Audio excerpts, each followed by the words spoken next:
Amitofo.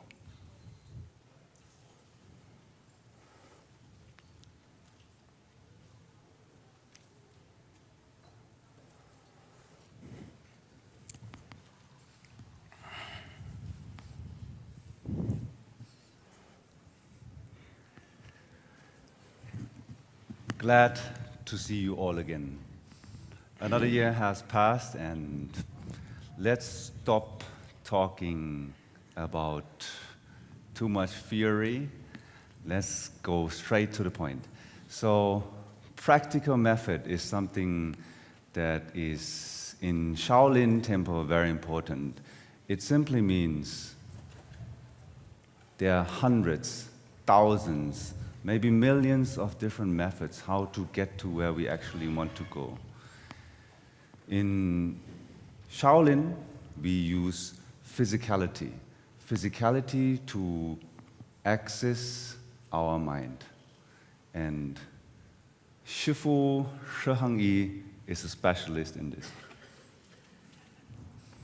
Bye. Well, thank you very much for the introduction. Welcome. So first of all, from our side, once again, thank you very much for the organizers also for hosting this event and also for thinking about us and inviting us back here to Cluj-Napoca, because anyway, some of you maybe know that I have a very close relation to that city. Yes, and it's always a pleasure actually to return back.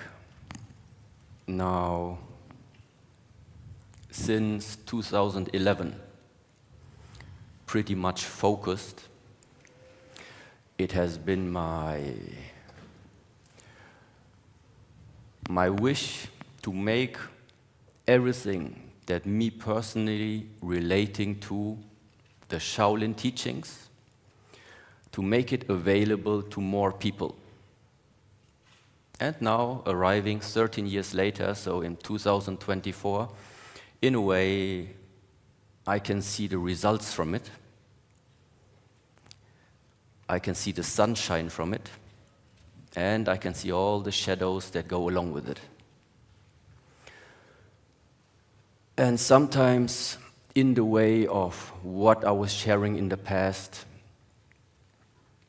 I always mentioned already that I said the Shaolin way, one of the aspects, it's about refinement.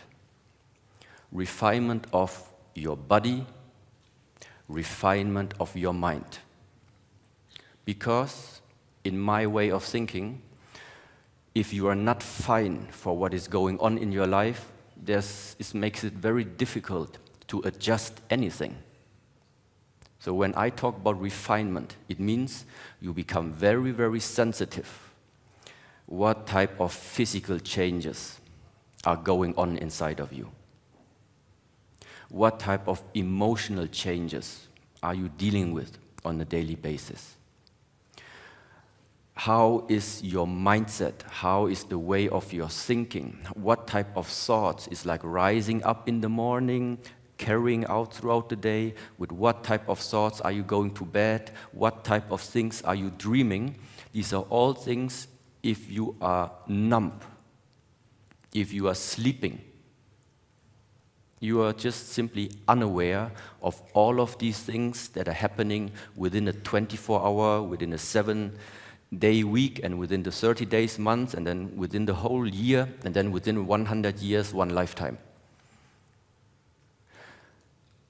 Only if we know where a problem is located, only then we can adjust it.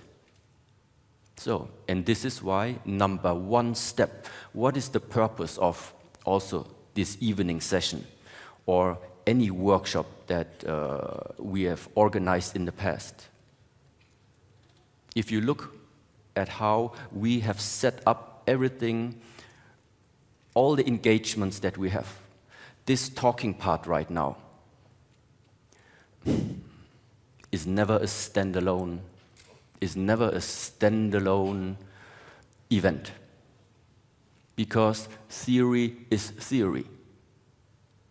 Knowledge is knowledge. The theory doesn't change your life. The knowledge doesn't change your life. At the end of the day, it is action, action, action. That's it. Because, again, if this life would be about knowledge, just stay at home, Google knows more. There is no human being who has that potential or that type of knowledge like Google has. But that's not it. So besides the fact of you are receiving information, you are understanding the information, but now comes the very important part. How does what you carry inside of you, knowledge, understanding, how does this ultimately translate into the 24-hour day so that everything that you know in theory starts to manifest also in real life? And this is the point where just 2 days ago, I had like one interview also here in Cluj. At some point it's going to come out, where I already mentioned that there are so many concepts and theories existing right now in this world, but importantly, first of all, never forget, a concept is made out of different theories, is maybe made out of different sentences. Every sentence is made out of different words, and every word, by its nature, I think is limited anyway. So whatever theory, whatever concept, whatever you're trying to tell me what you think is the truth, well, it's not. It's not. And so this is the very first thing, even if right now we are calling it the Shaolin way or this way or the other way. The universe doesn't care if it's the Shaolin way or not. The universe only cares about the truth. And now the question is, yeah, but what do you refer as being the truth? Well, one of these truths for me is being given the gift of living this lifetime right now on earth, inside the human body, and live it miserably, live it sad, live it angry, live it in jealousy, live it in internal destruction. Sorry, it just doesn't make sense. It doesn't make sense. So the point is, I don't think the point of living this life is suffering more than necessary. Looking at the reality, I realize that suffering is part of our life. It's part of our life, but it doesn't make sense to spend this lifetime in suffering. Okay, and so now, already, I asked myself one day, what is the way out of suffering? And very simply, if you put this question up into Google, into whatever, you're gonna find a lot of different theories and traditions and religions and philosophies that are supposed to give you exactly that. The ending of suffering, the way out of suffering. Okay. And now there are different approaches to this. And one of the things that stuck very much on me, and where I would say this is now very, very specific and also fitting hand in hand to what nowadays we call the Shaolin way, is the following. So the suffering is there. It appears in many forms. It's the suffering of not getting what you want. It is the suffering of losing what you love. It's the suffering of different type of things. We all have it, and it appears in all shapes and forms. And now the question is, when that suffering comes, Can we ignore it and it just disappears? Do we run away from it so that the suffering, the situation, the circumstance is just far, far, far away from us? Or what is the way to deal with that suffering? And one of these things, for example, is postponing the suffering. So trying to ignore it, trying to isolate it from your being, waiting, hoping that that suffering will just dissipate by itself and not appear again, is not happening. It didn't happen in my life, it won't happen in your life. Because it is us who is suffering. It is you who is suffering. Right now, there are plenty of you sitting in this room. Some of you might be suffering. It's your suffering. It's not me here on stage at the moment suffering for you. So regardless of where you are trying to hide, regardless of where you are trying to run to, the suffering sits inside of you. And so it doesn't matter where you try to go. It doesn't matter if you think you are postponing it. No. You carry it all the time with you. So at the end of this thinking pattern right now, I only had one solution for this answer. What to do with the suffering? Well, you need to face it. That is the only thing I came up with. You need to look it in the eye. Whatever is so fearful to you, whatever seems so impossible for you to do, whatever is like really challenging you until the bones, that is the one made as a challenge for you in this lifetime to face it. But then I realize, okay, some people have the ability to face it, some people do not have the ability to face it. Why? Because I think then there are two things missing. There are probably more, but just conceptual-wise, to make it simple, two very important things are missing. Number one, the ability to let go is one very, very big part. The ability, the skill, the willingness to let go, letting go. The fact of letting go is number one. And number two, to have courage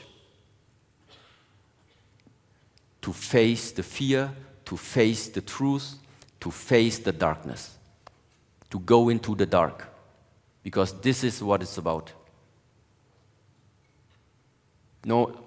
Scientists, if you are believing in science, if this is the language you are speaking, 0.1% is the matter, 99.9% is no matter. 0.1% is what we know, 99.9% is what we don't know. What is your mission? What do I think is my mission? To not stay with 0.1%. I think the mission is to discover what is 99.9%.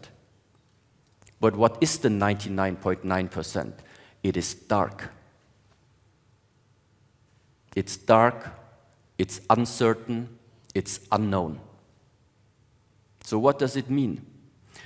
To discover the purpose of life, to discover the intensity and the greatness of life, there is, in my way, in my thinking, there is no alternative than being able to face the darkness and being able to jump into the unknown.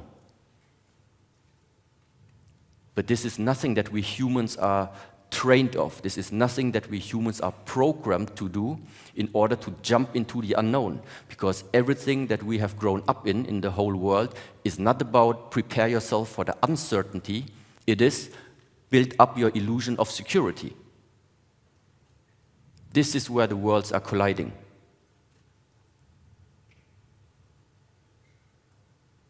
So, courage and the ability to let go. And these two elements, very nicely now, if you don't have them, courage and the ability to let go, in the field of martial arts, you're not going to proceed.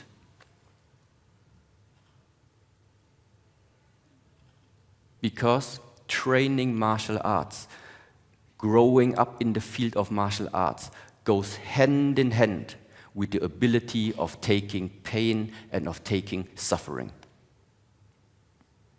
It's just that because we say we know it is just like a sport, it is a hobby, it is just like, yeah, for some people it's just like a martial art.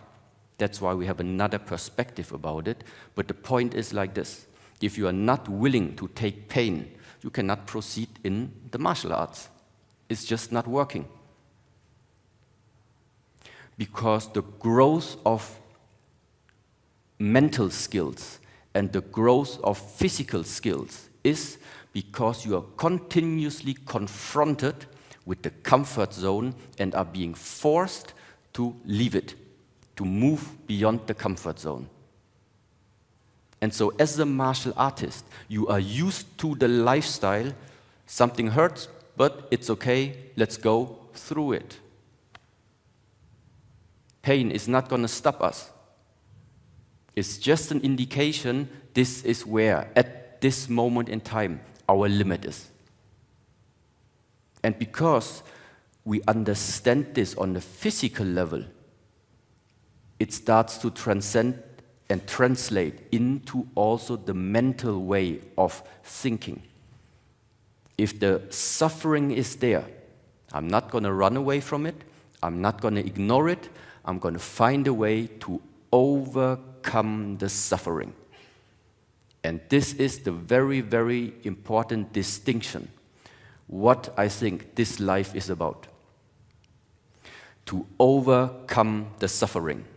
Not to ignore the suffering, not to run away from the suffering, not to create your dream world in order to not face the suffering. No, the suffering is there, the enemy is there, face it. If you are not strong enough to face it at this moment, invest your lifetime to make yourself strong enough to one day be able to face it. In my world, if you don't face it, it will always be part of your existence. And this is why, for me, very important, I can only share with you what I feel for myself, which means maybe the Shaolin way isn't for everyone. That is the other truth. But I'm also not here in order to propagate anything. I was just asked, I don't know why, to simply share my thoughts. These are my thoughts. And when we start sharing anything related to our monastery, to the Shaolin Temple Europe, this is what I share there. Make yourself strong. Prepare yourself in this lifetime for the end. Prepare for the end in the now. That's what it is. We are preparing for the end in the now. The end of what? The end of that anyway you're going to lose your identity if you want or not. So the thing is, you don't need to worry about losing your ego, getting rid of the illusion of your I during this lifetime. If you manage to do, it's good for you. If you don't manage to do, it's going to happen anyway. But now, exactly based on this, it's going to happen anyway, but it's going to happen without your acknowledgement. It's going to happen very rapidly. From one day to another, it's going to happen.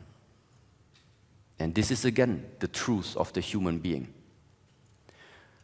What is the most difficult things for us humans to face if the status quo is changing too quickly? If we humans can prepare, everything's easy to take. If you have time to prepare for something, it's always more easy. If something comes too abrupt, too quick, it's difficult to take it.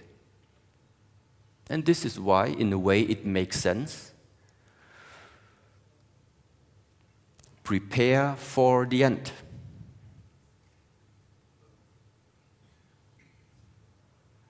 And I'm sorry that all of this sounds so depressive, maybe. It's not. It only sounds depressive. But the great part is something ends, something new begins. So in that sense, anyway, I see I talked too long again already. So we still have a few minutes up to you to ask any type of questions you would like to ask, but also here, precise question, precise answer. Long question, well, then difficult. I have a short question before someone in the audience wants to address something. When do we know that we're suffering more than it's necessary?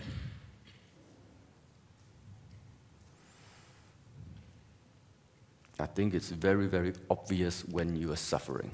So you can either call it, I mean, there are different signs of it. You cannot sleep, you cannot focus, you don't have a smile on your face doesn't look healthy, your energy that you are expressing feels constricted. There is no openness, there is no lightness, there is some heaviness. So there are many different signs how this suffering starts to express itself. So I think you can really sense it, but yeah, it's a personal perspective everyone has to take, but it also goes hand in hand with your ability of can you see yourself? Yeah, and there's only one way in order to see yourself. So you sometimes need to let go of yourself, and then you can see yourself. In order to observe yourself. Yes, you can call it like this here. Mm-hmm. So the ability to just without judgment, just see yourself. Look yourself in the mirror. This is a nice practice. Yeah, next time you're drunk or anything like this, stand in front of the mirror, look at you for 5 minutes or 10 minutes. You can also do it without alcohol. And then look deep inside. Not only inside, also look at your skin, look at the scars in the face, look at the scars on the body. There is something about the expression, your skin, everything about you. There's a story behind it. Nothing on your body is there by coincidence. And so looking at yourself and reading the history about yourself is something many people cannot do. Because then, sorry to say, all the shit comes out. And in Buddhist teaching, there's a nice saying. There are 3 things that can never be hidden: the sun, the moon, the truth. Whatever you have done in this lifetime, consciously or unconsciously, it's better to know of what has been done. Then you know who you are and you know what to adjust in order for you to move on into the future. If there are still too many things of the past inside of you that you don't even know about, what have you done? Things that are unresolved, it's difficult to move on. Because the only way to move on is to unknot all the connections that you have established in the past. Unknotting all the karmic relations that you have established, consciously or unconsciously. Yeah, and this is very difficult. It's not an easy thing to do. Let's see if we have more questions in the room. Yes, we have there. Thank you. I would like to ask, what do you mean by let go?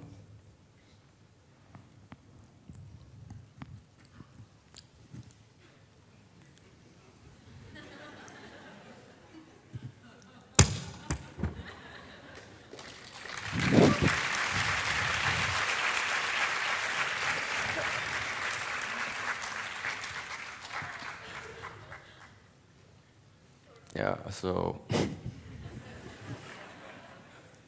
this is letting go of something material or something physical.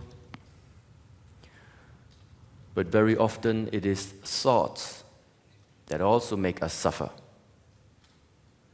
It is something that you have like here inside. They're simple. Right now, everybody who is sitting here in the room, it's a nice temperature. You are not starving, hopefully. You don't have any physical threatening pain. I hope so. So there's no reason right now for you to be in this room and suffer. But it's absolutely possible that you're sitting there and inside your mind you're still thinking about, let's say, the fight that you had yesterday with your partner. The conflicts, the arguments that yesterday you had, and then he said that, and I said that, and then whatever. Well, that means then it's possible that you're suffering, but you're suffering because of thinking. You're suffering because of something immaterial. Of something that doesn't even you cannot grasp it. So, and then I tell you, just let go. Just forget about what happened yesterday. Come back to the presence. The presence is right now here in the room. If you are able to do this, suffering gone. But it's not easy to do it. Which is why it needs to be practiced. To let go of the thoughts. And maybe one thing also in relation to that context. In all these 41 years,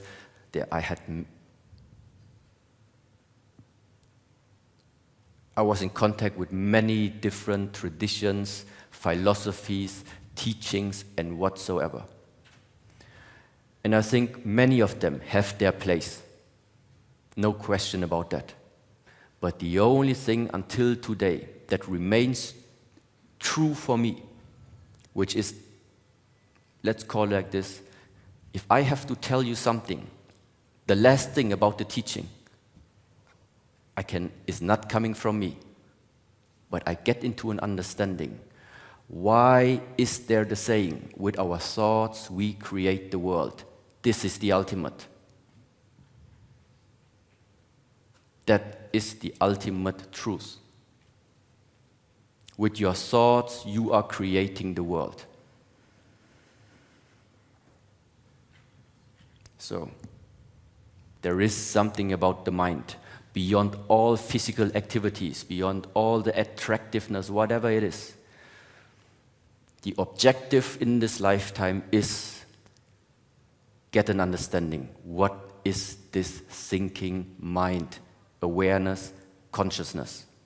What is it? I think this is the key.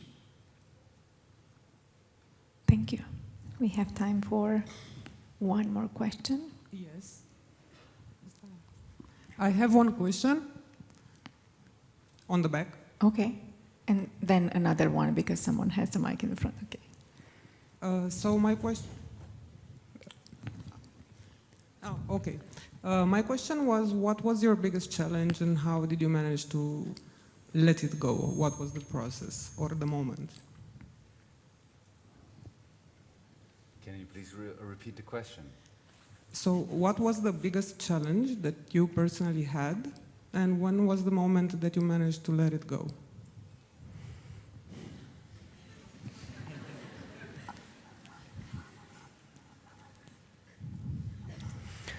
I think this challenge is still ahead. Afterwards it's always easy to say, but looking into the past, everything that has been a challenge, well, it has been a challenge, but it's not the hardest. The point is, the challenges are not getting easier. This is the point. The more skillful you become, the more light you want to become, the more you're striving for liberation, the more you are being tested in order to let go. Easy things, simple things, basic things, no problem to let this go. ultimately the hardest that maybe a human being can think of, in a way is to let go of whatever you have created.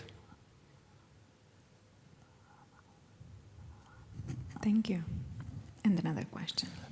What's a good way to differentiate thoughts? Because we get so many thoughts from higher self, telepathy, entities, spirits, and sometimes the advice is good, sometimes it's bad. Do you have like your own method of differentiating where is it coming from?